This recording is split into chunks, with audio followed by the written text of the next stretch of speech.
Hello everyone, welcome to success with Rai Academy. 21 अक्टूबर 2021 के दैनिक जागरण के राष्ट्रीय संस्करण को आज की इस वीडियो में हम डिस्कस करेंगे। तो चलिए वीडियो को शुरू करते हैं। सबसे पहली हेडिंग है, दुनिया के लिए मिसाल, 100 करोड़ टीके का कमाल। कोरोना के खिलाफ 9 महीने पहले शुरू हुए टीकाकरण अभियान में भारत इतिहास बनाने के कगार पर खड़ा है। भारत गुरुवार को 100 करोड़ डोज लगाने के आंकड़े को पार करने के साथ ही दुनिया के सामने मिसाल पेश करेगा। 130 करोड़ से ज़्यादा की आबादी में सभी पात्र लोगों को टीका लगाने के मैराथन काम को लेकर भारत की क्षमता पर सवाल खड़े किए गए थे। टीके की उपलब्धता को लेकर भी आशंका जताई गई थी।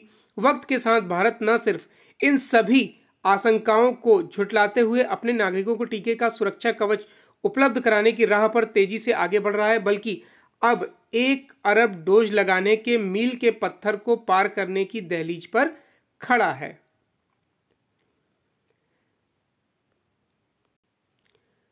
नेक्स्ट न्यूज है, देश का भरोसा हुआ कायम, रुक सकता है भ्रष्टाचार। यह स्टेटमेंट दिया है प्रधानमंत्री नरेंद्र मोदी ने। साढ़े सात साल पहले लोकसभा चुनाव का सबसे बड़ा नारा था भ्रष्टाचार से मुक्ति। प्रधानमंत्री नरेंद्र मोदी ने बुधवार को भ्रष्टाचार के खिलाफ सरकार की लड़ाई का उल्लेख करते हुए कहा कि इस पर लगाम लग सकती है। पिछले 6-7 साल में लोगों के बीच यह भरोसा कायम हो गया है। उन्होंने कहा कि भ्रष्टाचार छोटा हो या बड़ा, वह किसी न किसी का हक छीनता है और इस पर लगाम लगाना जरूरी है। प्रधानमंत्री ने अधिकारियों को निर्देश दिया है कि देश के साथ विश्वासघात करने वालों के लिए दुनिया में कोई भी सुरक्षित जगह नहीं होनी चाहिए, फिर चाहे वह कितना भी ताकतवर क्यों न हो।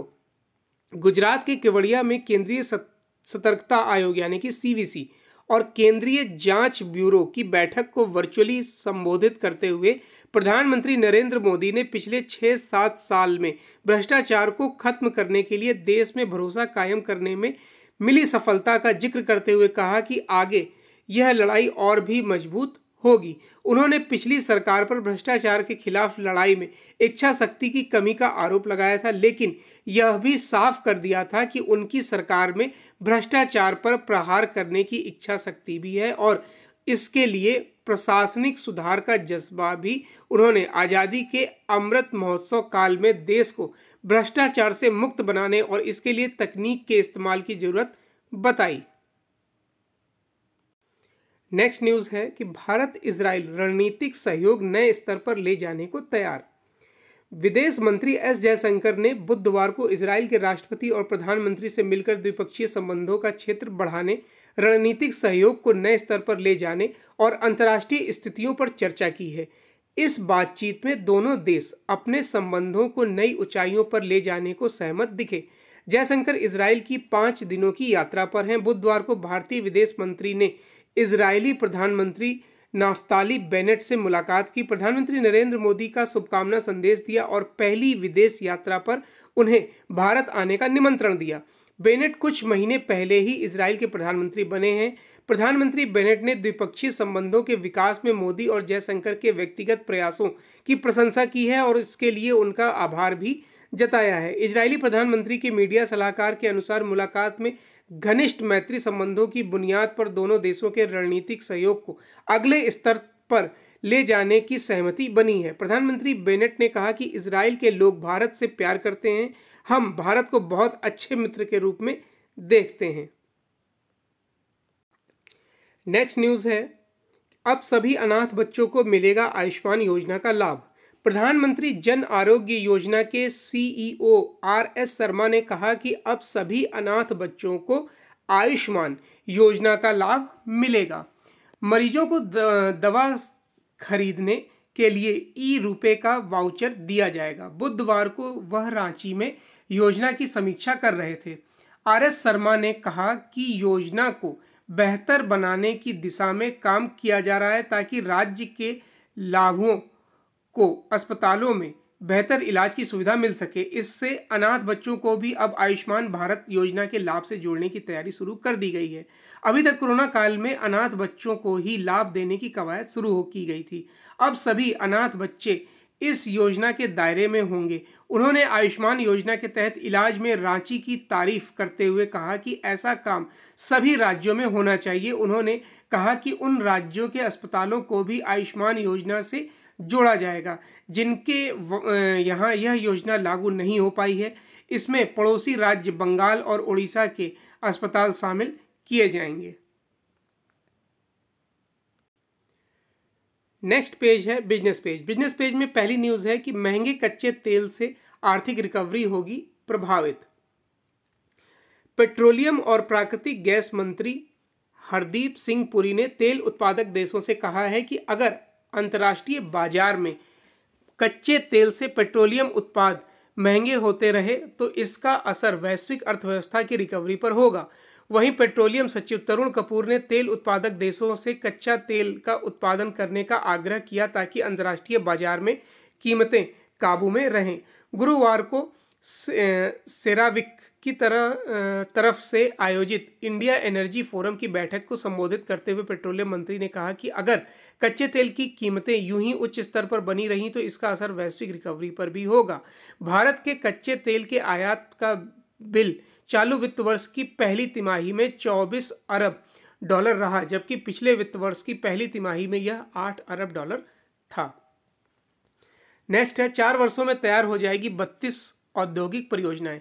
औद्योगिक उत्पादन की प्रक्रिया को आसान और तेज करने के लिए देश भर में 32 ऐसी परियोजनाएं तैयार की जा रही हैं जहां प्लग एंड प्ले की सुविधा होगी। देश के 11 विभिन्न इंडस्ट्रियल कॉरिडोर में स्थित इन सभी परियोजनाओं को वर्ष 2024-25 तक पूरा करने का लक्ष्य रखा गया है। इन कई परियोजनाओं पर काफ़ी अधिक काम हो चुका है तो कई परियोजनाओं की शुरुआत होने वाली है।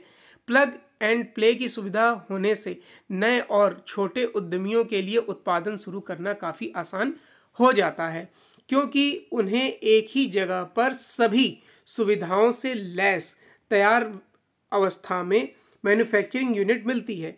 इन सभी सुविधाओं का लाभ उठाने के लिए उद्यमियों को न्यूनतम किराया चुकाना होता है। प्लग एंड प्ले सुविधा वाली परियोजनाओं में उद्यमियों को कच्चे माल से लेकर श्रमिक और तैयार माल को बिक्री के लिए भेजने तक की सुविधा एक ही जगह पर मिल जाएगी।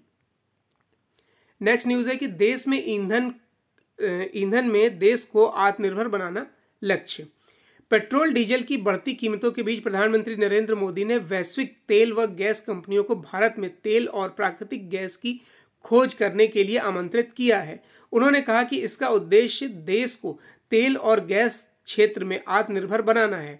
उन्होंने बुधवार को वीडियो कॉन्फ्रेंसिंग के जरिए वैश्विक तेल और गैस क्षेत्र की प्रमुख कंपनियों के मुख्य कार्यकारी अधिकारियों और विशेषज्ञों से बात करने के दौरान इस क्षेत्र में अपनी सरकार द्वारा किए गए सुधारों का जिक्र भी किया है। उद्योग जगत के दिग्गजों को संबोधित करते हुए प्रधानमंत्री ने पिछले 7 वर्षों के दौरान तेल और गैस क्षेत्र में किए गए सुधारों पर विस्तार से चर्चा की है। इसमें उत्खनन और लाइसेंस नीति, gas marketing, coal bed methane पर नीतियां, कोल गैसिफिकेशन सहित हाल ही में इंडियन गैस एक्सचेंज में किया गया सुधार शामिल है। नेक्स्ट न्यूज़ है एडिटोरियल पेज से। तो पहला आर्टिकल है पड़ोस में खौफनाक जिहादी लहर। देखिए बांग्लादेश में जो दुर्गा पूजा पर नरसंहार किया गया, हिंदुओं को टारगेट किया गया, उन्हें मारा गया, उसके साथ ही मंदिरों में तोड़फोड़ की गई। तो ये एक जिहादी आप कह सकते हैं कि जहर घोला जा रहा है बांग्लादेश में ताकि वहाँ से हिंदुओं का और अधिक से अधिक पलायन हो सके। हालांकि भारत सरकार ने इस पर आपत्ति भी जताई है और बांग्लादेशी सरकार से बात भी की है। बांग्लादेश सरकार ने आश्वासन दिया है कि इस पर कठोर से कठोर कार्रवाई की जाएगी। हालांकि और इस आर्टिकल में ऐसे कोई पॉइंट्स या फैक्ट्स नहीं हैं जिन्हें हम पॉइंट ऑफ व्यू एग्जाम के पॉइंट ऑफ व्यू से इम्पोर्टेंट माने। और नेक्स्ट आर्टिकल पर आते हैं, खोजना होगा कोयले का विकल्प। और यह आर्टिकल लिखा है अजय खेमरिया ने, जो कि लोक नीति विशेषज्ञ हैं। पिछले दिनों देश में कोयले की कमी के चलते कई राज्यों में बिजली उत्पादन और उसकी आपूर्ति प्रभावित हुई है। अब हालात सामान्य हो रहे हैं, लेकिन सवाल यह है कि अगर कोयले के भंडार खत्म हो जाएं, तब हमारा यह आधुनिक जीवन कैसे चलेगा। करोड़ों वर्षों की भूगर्भीय प्रक्रिया से आज के कोयले के भंडार निर्मित हुए हैं। अब तक का आकलन बताता है कि भारत के पास केवल 106 वर्षों के लिए ही संरक्षित कोयला शेष बचा है। यानी यह तय है कि एक समय बाद कोयला खत्म होने जा रहा है। अमेरिकी एनर्जी इंफॉर्मेशन एडमिनिस्ट्रेशन की रिपोर्ट के अनुसार भारत में चीन के बाद दुनिया की सर्वाधिक कोयला खपत होती है, जो कि 1 अरब टन है, जबकि उत्पादन के मामले में हम अमेरिका, रूस, ऑस्ट्रेलिया और चीन के बाद आते हैं। सवाल यह है कि क्या कोयले पर बिजली की निर्भरता के विकल्प पर दुनिया में कोई नया तंत्र विकसित हो रहा है या नहीं।